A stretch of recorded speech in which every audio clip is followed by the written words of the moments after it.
A9 ನ್ಯೂಸ್ಗೆ ಸ್ವಾಗತ. ನಾನು ಅಮೀನ್ ಶೇಖ್. ಆರೋಪಿ ಫಯಾಜ್ಗೆ ಗಲ್ಲು ಶಿಕ್ಷೆ ನೀಡಲು ಕರವೇ ಗಜಸೇನೆ ಒತ್ತಾಯ. ಬಾಗಲಕೋಟ ಜಿಲ್ಲೆಯ ರಬಕವಿ ಬನಹಟ್ಟಿಯಲ್ಲಿ ಇಂದು ಹುಬ್ಬಳ್ಳಿಯ ಬಿವಿಬಿ ಕಾಲೇಜಿನ ಎಂಸಿಎ ವಿದ್ಯಾರ್ಥಿನಿ ನೇಹಾ ಹಿರೇಮಠ್ ಪ್ರೀತಿ ಮಾಡಲು ನಿರಾಕರಣೆ ಮಾಡಿದ್ದಕ್ಕೆ ಫಯಾಜ್ ಎಂಬಾತ ಮಾರಕ ಅಸ್ತ್ರಗಳಿಂದ ಭೀಕರ ಹತ್ಯೆ ಮಾಡಿರುವುದನ್ನು ಖಂಡಿಸಿ ಮತ್ತು ಆರೋಪಿ ಫಯಾಜ್ಗೆ ಕೂಡಲೇ ಗಲ್ಲು ಶಿಕ್ಷೆ ವಿಧಿಸುವ ಕುರಿತು ಪ್ರತಿಭಟನೆಯ ಮೂಲಕ ಮಾನ್ಯ ತಹಶೀಲ್ದಾರ್ಗೆ ಕರ್ನಾಟಕ ರಕ್ಷಣಾ ವೇದಿಕೆ ಗಜಸೇನೆ ವತಿಯಿಂದ ಮನವಿಯನ್ನು ಸಲ್ಲಿಸಲಾಯಿತು. ಈ ಸಂದರ್ಭದಲ್ಲಿ ಕರವೇ ಜಿಲ್ಲಾಧ್ಯಕ್ಷ ಚನ್ನಪ್ಪ ಪಾಟೀಲ, ರಬಕವಿ ಬನಹಟ್ಟಿ ತಾಲೂಕು ಅಧ್ಯಕ್ಷರು ಮಹಮ್ಮದ್ ಹುಸೇನ್ ಲೆಂಗ್ರೆ, ಶಹನೂರು ಗೋಲಬಾವಿ, ಮೌ ಮೋಸಿನಾ ಗೋಕಾಕ, ಬುಡನ ಜಮಾದಾರ, ಶಾನೂರ ಮಾಲಾದಾರ, ಶ್ರೀಮತಿ ಅನುರಾಧ ಶಿರಗುಪ್ಪಿ, ಶ್ರೀಮತಿ ರೇಣುಕಾ ಗಾಡಿವಡ್ರ, ಮೌ ಹಸನಾ ಜಾರೆ, ಇರ್ಷಾದ ಮೊಮಿನಾ, ಯುವಕರು, ಹಿರಿಯರು, ಮಹಿಳೆಯರು ಇನ್ನೂ ಅನೇಕರು ಉಪಸ್ಥಿತರಿದ್ದರು. ವರದಿ ಶಿವಾನಂದ ಸಿಂದಗಿ, A9 ನ್ಯೂಸ್, रबकवी बनहट्टी.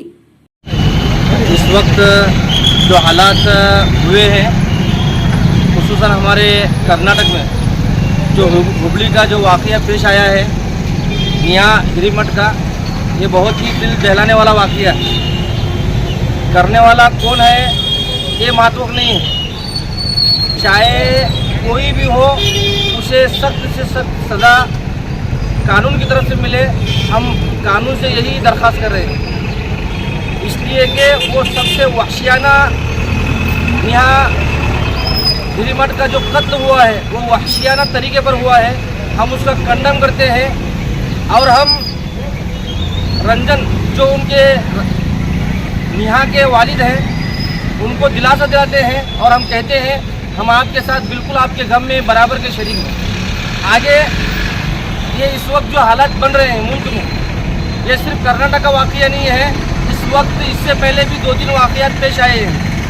रुखसाना को जलाया गया, उस बच्ची को और उसके बच्चे को निकालकर ज़मीन पर छोड़ दिया गया.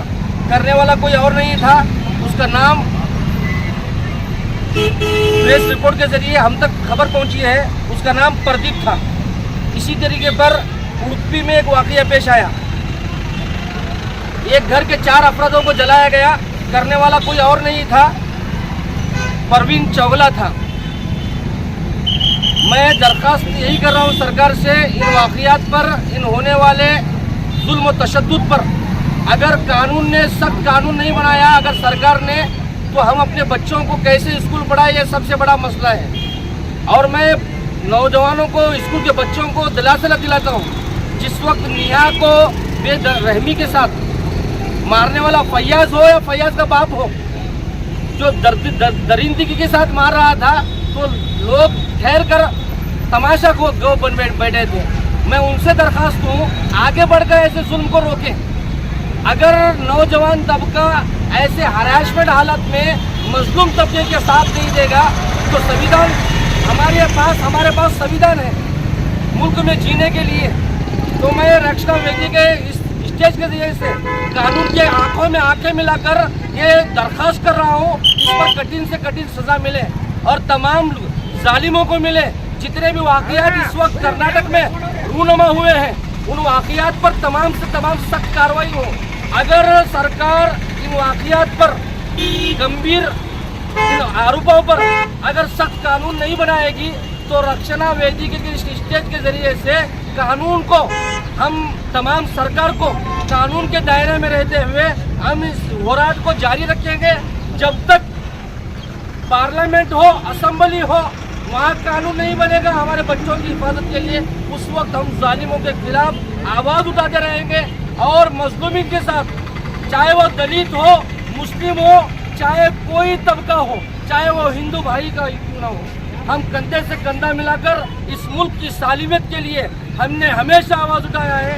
आज इस रक्षणा वेदी के जरिए से इस आवाज़ को हुकूमत तक पहुंचा रहे हैं. हुकूमत हमारे आवाज़ पर तवज्जो दे. अगर तवज्जो नहीं देगी, इस होराटे को ज़्यादा करते हुए हम माएँ बहनें मिलकर इंशाल्लाह अपने होराट को जारी रखेंगे, बिल्कुल ख़त्म नहीं करेंगे. जय हिंद, जय कर्नाटक. कर्नाटक रक्षणा वेदी के